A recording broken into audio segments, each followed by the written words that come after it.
Et on démarre donc avec Laurence Daziano. Bonjour Laurence. Bonjour. Économiste, prof à Sciences Po, Laurence, voilà. Alors d'ailleurs, spécialiste de la Chine de manière particulière, ou la Chine vous intéresse en tant qu'économiste? Alors, spécialiste des pays émergents, mon cours à Sciences Po porte sur les économies et les sociétés émergentes.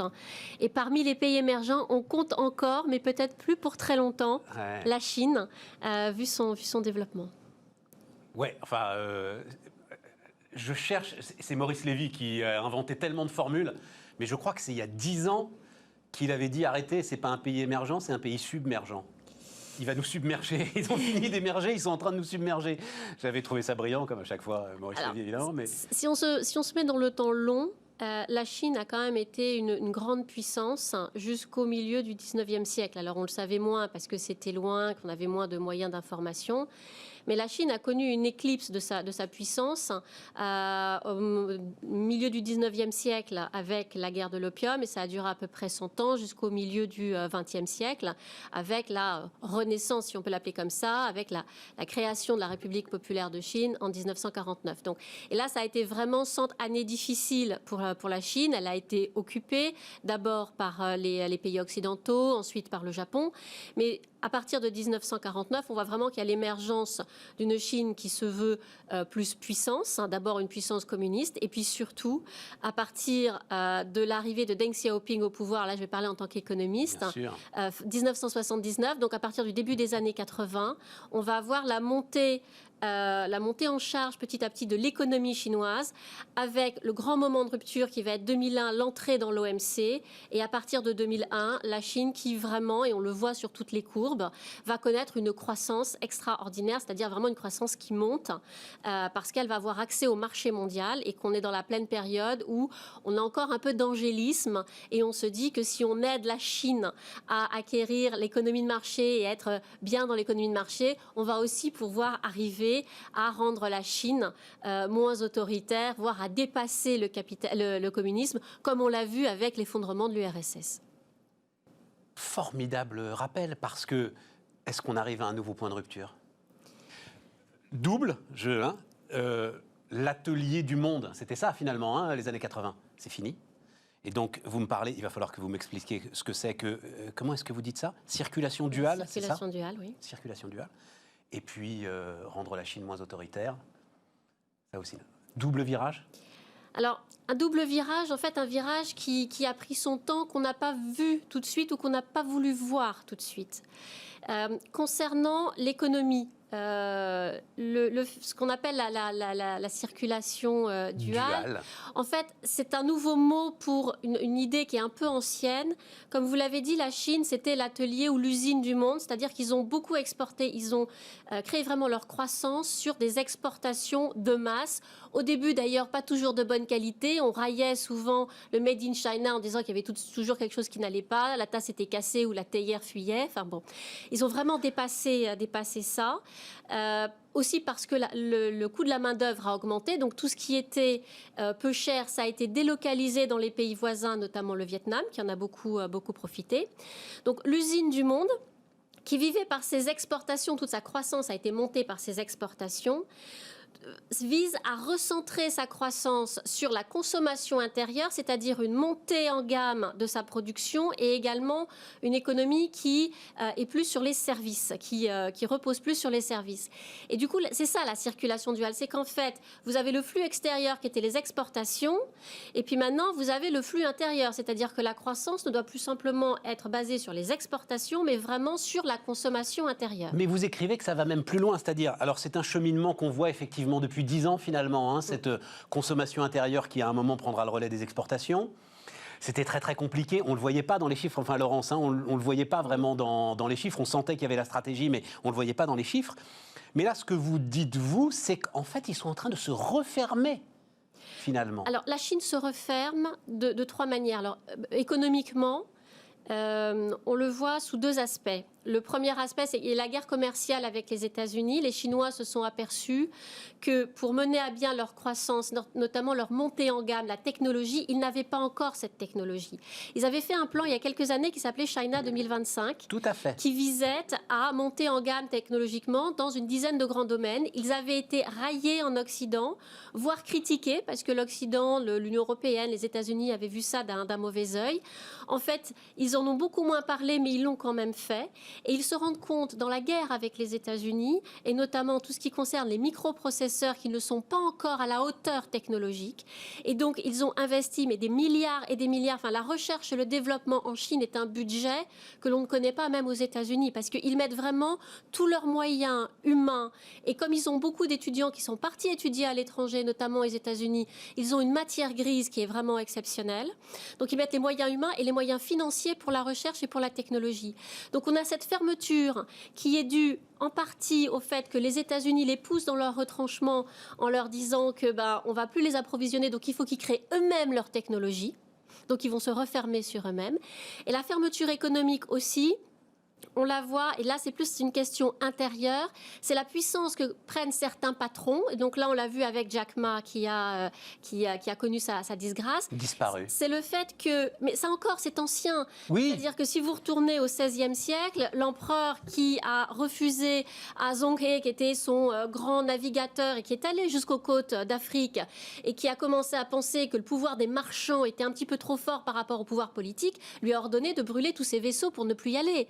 Donc, dans la Chine, c'est quelque chose qui est vraiment ancré. C'est d'abord le pouvoir du politique sur le commerce. Je veux encore cette histoire. Donc on est au XVIe siècle. Voilà, on est au XVIe siècle. Vous avez un empereur, je crois que c'est Ming à cette époque-là, et vous avez un grand navigateur, un grand découvreur qui s'appelle Zhong He, qui est parti avec ses bateaux, qui est arrivé jusqu'aux côtes orientales de l'Afrique, donc de l'Afrique de l'Est, et qui est revenu. Et en revenant, l'empereur a dit: tu brûles tes navires parce que tu vas avoir plus de, les marchands vont prendre plus de pouvoir. Et on le retrouve typiquement dans ce que fait Xi Jinping. Et ça date pas de Jack Ma. Si vous regardez les dernières années, vous voyez qu'il y avait beaucoup d'empires qui s'étaient créés, notamment dans les assurances. Vous aviez un grand assureur qui était Anbang, son président qui était pourtant protégé politiquement. Il avait épousé une des petites filles de Deng Xiaoping, donc on peut dire qu'il était protégé politiquement. Néanmoins, il a été disgracié, il est en prison. Donc, et Jack Ma lui-même avait fait, moi je m'en souviens très bien, il y a quelques années, des proclamations de fidélité communiste. Alors, il les avait faites un peu forcées parce qu'il avait tenté quand même de le faire oublier. Et on l'avait rappelé, enfin le pouvoir lui avait rappelé quand même, et l'avait fait publier dans les médias occidentaux, qu'il était bien membre du parti. Ça, c'était il y a 2-3 ans. Ah, c'est ça. En fait, ça. Ah, et voilà, c'est ça. Non, c'était ça. Lui, il avait bien caché. Ah, c'est ça. C'est le pouvoir qui commençait à le rappeler à l'ordre. C'était déjà le premier rappel à l'ordre. Et pourquoi est-ce qu'il était devenu trop puissant? Il s'est mis à critiquer, donc au mois d'octobre, il a critiqué la façon dont était géré le crédit en Chine, notamment par les banques publiques. Et donc, les banquiers publics sont allés voir le pouvoir en disant: on ne peut pas avoir un acteur privé, même si la notion de privé en Chine est quand même toute relative, on ne peut pas avoir un acteur privé qui défie et critique les banques publiques, parce qu'en critiquant les banques publiques, on critique le Parti communiste, en critiquant le Parti communiste, on critique Xi Jinping. Donc, vous avez cette double fermeture économique. D'accord. D'une part... Attendez, juste parce qu'on n'y reviendra pas après, donc finissons avec Jack Ma. Enfin, de ce que vous lisez, de ce que vous voyez, c'est quoi les perspectives? Parce que Alibaba est un groupe, alors pour le coup, sans commune mesure en termes de puissance, avec Anbang, qui était, oui, ok, un gros assureur, avec notamment de gros investissements internationaux. On lui avait reproché beaucoup trop d'investissements internationaux. Voilà, c'est comme ça qu'il s'est fait. Enfin, c'est pas Alibaba qui est quand même quelque chose de considérable. Alors, Alibaba, c'est surtout, là, ce qui a été visé, c'était la filière, la filiale financière Ant Financial. Absolument. Mais c'est tous les systèmes de paiement, c'est très, très important. Obligé. Donc, pourquoi Jack Ma a résisté? Parce qu'il ne voulait pas donner et transmettre toutes les données qu'il avait sur ses clients. Ant Financial, c'était un intermédiaire de crédit. Tout à fait. D'accord. Donc, il avait des clients et il vendait les données des clients en disant le prêt peut être sûr parce qu'il y a des collatéraux, et à des banques publiques qui, elles, assuraient le financement. Donc, en fait, Ant Financial ne prenait pas de risques financiers, il n'y avait pas beaucoup d'actifs, et en fait, mais prenait une petite commission. Mais petite commission, quand vous avez la taille du marché chinois, ça fait une fortune. Et ce que voulaient depuis longtemps les banques publiques, c'était d'avoir accès à ces données-là. Parce que c'est comme partout ailleurs, la richesse, elle est dans la donnée, dans la connaissance du client.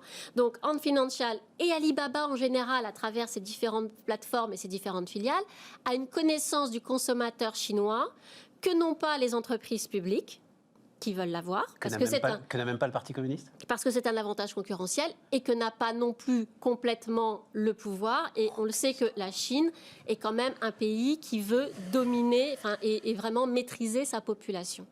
Donc, à terme, il va y avoir, ce sera fait de manière très légale, entre guillemets, c'est-à-dire que ce sera des opérations comme on le voit en Occident, de l'antitrust, de la concentration, et on va dire, mais non, là vous êtes trop puissant, donc on va commencer à diviser, donc Ant Financial de Baba, et au sein d'Alibaba, les autres finances. Donc on va finir par démanteler l'empire Alibaba parce qu'il est devenu trop gros et comme on le voit avec les GAFA en Occident, c'est-à-dire qu'ils sont devenus trop gros, ils commencent à prendre des prérogatives qui devraient être des prérogatives de l'État. Donc, dans l'Union européenne, la Commission européenne fait des règlements, et là on en est au Digital Service Act, au Digital Market Act. Aux États-Unis, vous avez les opérations qui sont lancées dans l'antitrust. Voilà. On est en Chine, donc en Chine c'est un peu plus martial. mais c'est la même chose, c'est-à-dire c'est la même chose, mais enfin, on comprend. Sont trop grosses par rapport, qui commencent à avoir trop de pouvoir par rapport même aux régaliens. Et donc, alors, parce que j'ai dévié sur ce formidable explorateur, je ne savais pas que les Chinois au XVIe siècle avaient touché les côtes de l'Afrique, vous voyez, c'est extraordinaire. Mais donc, ce renfermement de la Chine sur elle-même.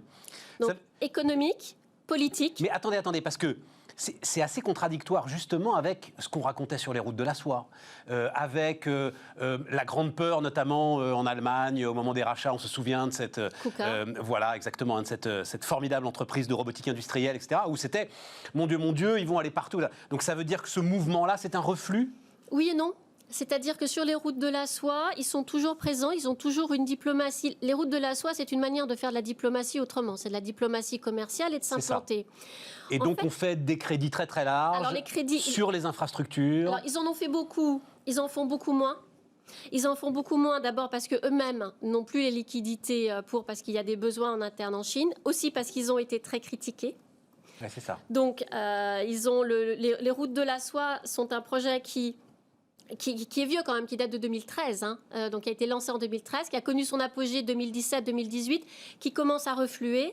Néanmoins, il a permis à la Chine d'être très présente, notamment en Afrique subsaharienne.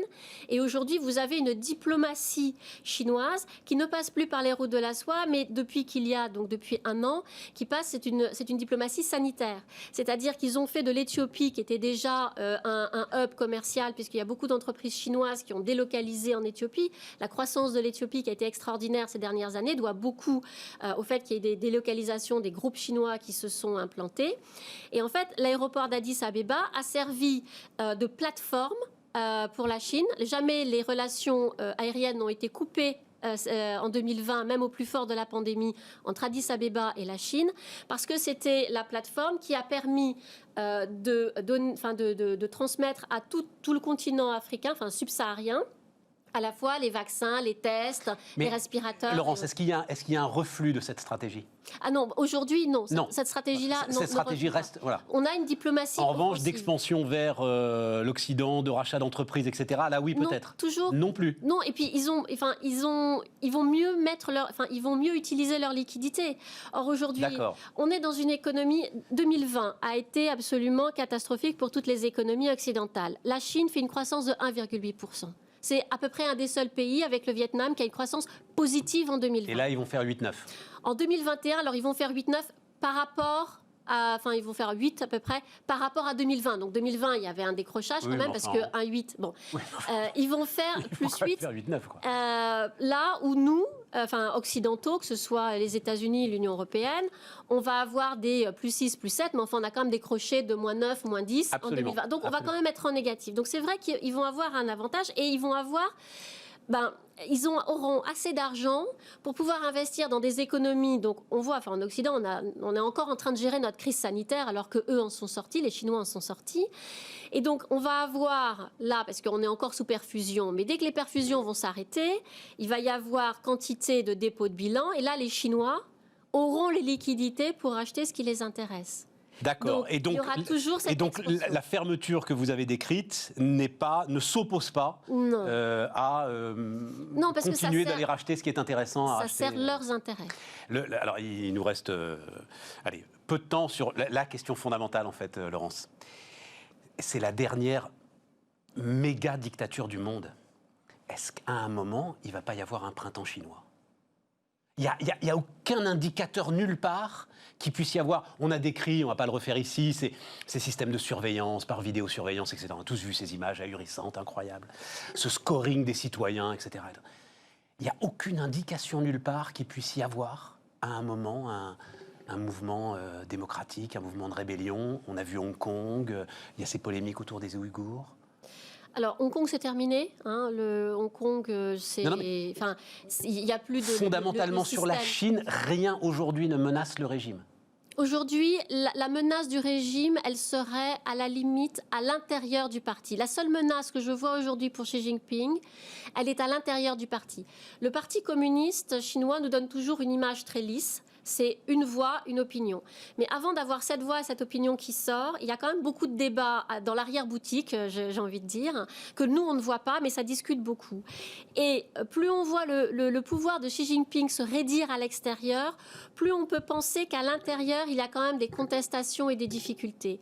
N'oublions pas néanmoins que Xi Jinping a mené une campagne dite anti-corruption, qui, c'est vrai, a permis alors je ne vais pas dire d'enrayer la corruption, parce qu'il y en a toujours, mais enfin de la limiter. Néanmoins, ça a été aussi un formidable outil pour éradiquer toute opposition au sein du parti. Néanmoins, vous avez deux courants principaux au sein du Parti communiste chinois.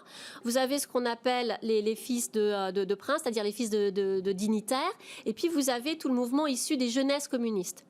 Donc Xi Jinping est dans la lignée, puisque son père était un haut dignitaire communiste sous Mao, et puis son prédécesseur, Hu Jintao, qui lui venait des jeunesses communistes. Et donc, bon, voilà, c'était une sorte d'alternance au sein du parti.